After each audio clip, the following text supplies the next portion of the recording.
जय शिव शंकर मित्रों, मैं हरीश पांडे आज का विषय लेकर के प्रस्तुत हूँ। और आज का जो वीडियो है ना, आपके लिए बड़ा खास साबित हो सकता है। मित्रों, जब आप अपनी जन्म पत्रिका लेकर ज्योतिषी के पास जाते हैं तो आपको ये पता चलता है कि कुछ ग्रह आपके लिए अच्छे हैं,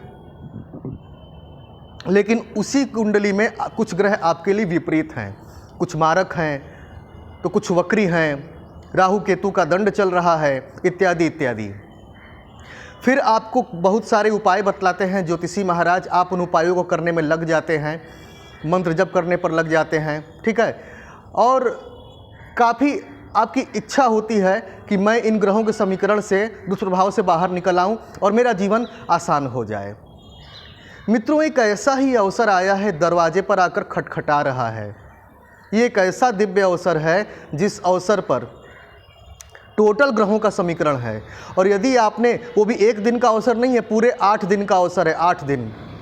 और अगर आपने इसका सदुपयोग कर लिया तो जो आप ग्रह आपके कुंडली में आपके विपरीत हैं, आपके जीवन को कठिनाइयों से भरकर रखे हुए हैं, कदम कदम पर मुश्किलें खड़ी कर रहे हैं, असफलताएं दे रहे हैं, पैसों की तंगी दे रहे हैं, वे प्रसन्न हो जाएंगे, आपके अनुकूल हो जाएंगे। और जो आपके अनुकूल पहले से हैं वो और भी ज़्यादा बेहतर हो जाएंगे और आपको अच्छे परिणाम देंगे।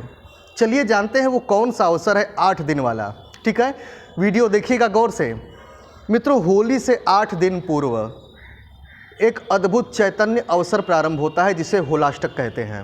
ये होलाष्टक 8 दिन पूर्व शुरू होता है, यानी कि फाल्गुन शुक्ल अष्टमी से शुरू होकर पूर्णिमा तक चलता है, पूरे 8 दिन, ठीक है।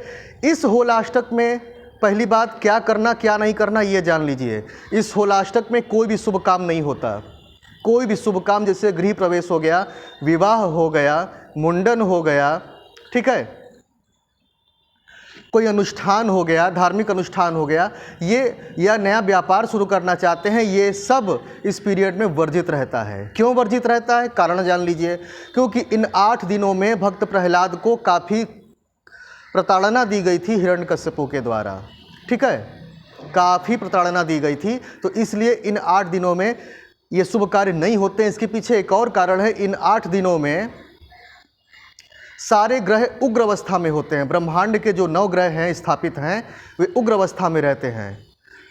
फाल्गुन शुक्ल अष्टमी के दिन चंद्रमा उग्र रहते हैं, नवमी के दिन सूर्य उग्र रहते हैं, दशमी के दिन शनि उग्र रहते हैं। इस प्रकार से अलग अलग दिन अलग अलग ग्रह उग्र होते हुए अंत में पूर्णिमा को राहु केतु अपनी उग्रता के चरम पर रहते हैं।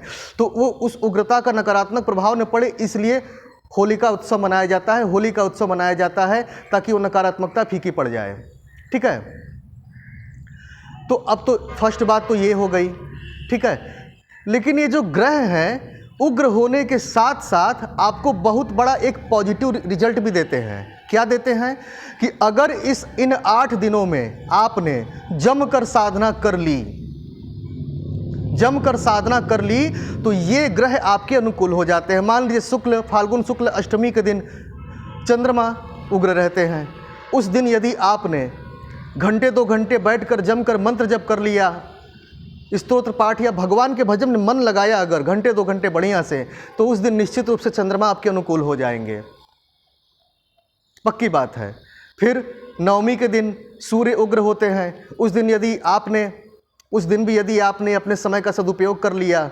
देखिए, एक बात मैं आपको बता दूं, आप सोचेंगे कि मैं आपको कोई विशेष मंत्र ग्रहों का नहीं बता रहा हूं। एक बात जान लीजिएगा, जिससे आपको पीड़ा है आप उससे जाकर निवेदन करेंगे तो कोई गारंटी नहीं कि वो मान जाएगा। आपको उसके लॉर्ड के पास जाना होगा। और 9 ग्रहों के जो लॉर्ड हैं वो हैं भगवान शिव। ये बात आप गांठ बांध लीजिएगा। 9 ग्रहों पर भगवान शिव को स्वामित्व प्राप्त है। इसलिए मैं आपको व्यक्तिगत रूप से सलाह दे रहा हूं कि होलाष्टक के इन 8 दिनों में, ठीक है, होलाष्टक के इन 8 दिनों में आपको ज़्यादा से ज़्यादा ओम नमः शिवाय का जाप करना है। मंत्र जप, ईश्वर नाम का जप करने से ही 9 ग्रह बैलेंस होते हैं। एक बात जान लीजिएगा, बाकी किसी भी विधान से नहीं। एक भाई ने मुझसे प्रश्न किया कि क्या 9 ग्रहों को नींबू की बलि दी जा सकती है?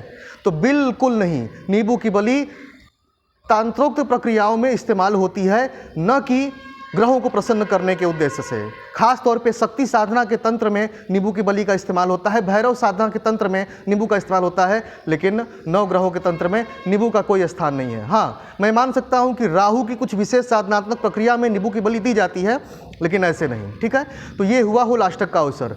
प्रतिदिन आपको शुद्ध घी का दीपक जला करके इन 8 दिनों में प्रतिदिन आपको कम से कम 51 माला ओम नमः शिवाय का जाप करना है।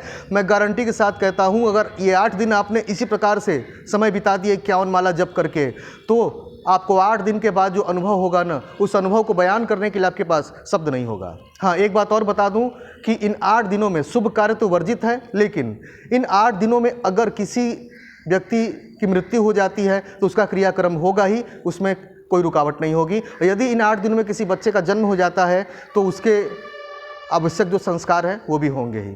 ठीक है, या किसी बच्चे का जन्म कुछ दिन पहले हुआ हो और उसकी छठी होलाष्टक पड़ रही है तो वो होगा। ठीक है, तो मित्रों, इस प्रकार से आप अपने होलाष्टक का सदुपयोग कीजिए और अपने 9 ग्रहों को बैलेंस कर लीजिए। आपके जीवन में खुशियाँ ही खुशियाँ हों, ये मेरी शुभकामना है। आज के लिए बस इतना ही, मुझे आज्ञा दीजिए। जय शिव शंकर।